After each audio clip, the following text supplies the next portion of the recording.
અને એક બે કવિતાઓ જે ક્લોઝ ટુ માય હાર્ટ છે.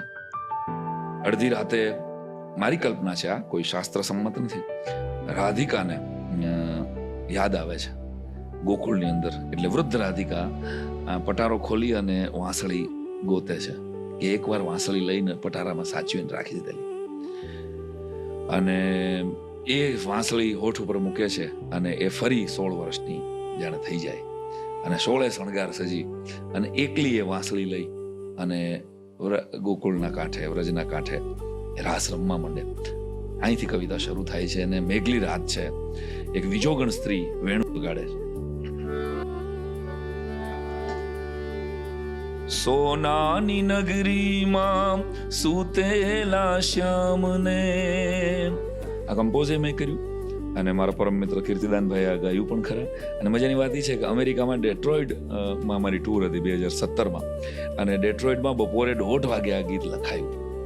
અને પછી એ 6 મહિના પછી હું આવીને મેં કીર્તિદાનને સંભળાયું, તો મેં એને ઓડિયો મોકલ્યો. મેં કીધું આ કમ્પોઝિશન મારું છે. તો એ રાજકોટમાં જ ત્યારે રહેતા હતા. આવીને મને પેલા ભેટ, મને કીધું છો ક્યાં? મને કે આ કમ્પોઝિશન અને આ ગીત આજથી મારું, આ તો કોઈ બીજાનું આવતું, એવું ગીત છે.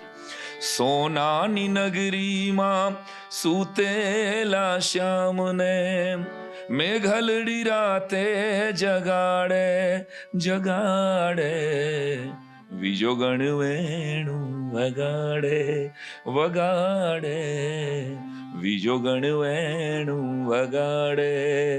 પછી થયું શું? 16 શણગાર સજી યમુના ને કાંઠડે, રાધાજી બંસરીને ફૂંકે, રાધાજી બંસરીને ફૂંકે, ચાંદલિયોથી જીને અજવાળું આપતો, ચાંદલિયોથી જીને અજવાળું આપતો, અંબોડે મોર પીછ મૂકે, અંબોડે મોર પીછ મૂકે, વિરહના સૂરો ઉગાડે ઉગાડે, વિજોગણ વેણુ વગાડે. વાહ ભાઈ વાહ, વાહ ભાઈ વાહ, થેન્ક યુ.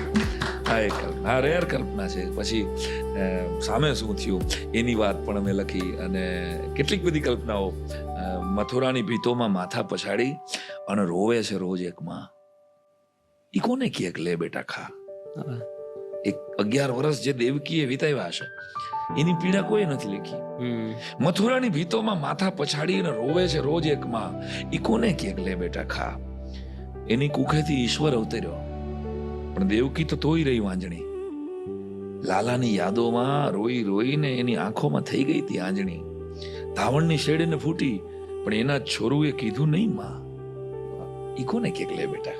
આવી કેટલી આમ બહુ હૃદયસ્પર્શી, જે મેં હજી સુધીમાં ક્યાંય રજૂ નથી કરી. મારા કેટલાક કલાકાર મિત્રો ક્યાંક પાઠ કર્યો, ક્યાંક ગાયો, એવી ઘણી બધી કવિતાઓ. 5 જન્ય એ મારી ગમતી કવિતાઓનું પુસ્તક છે. અને આ બધી ઇમેજિનેશનમાં એવું લાગે કે તમે એ પાત્રનું જીવન જીવો છો થોડી વાર માટે. હા, અને નીકળે છે. હા, ત્યારે જ લખી શકાય.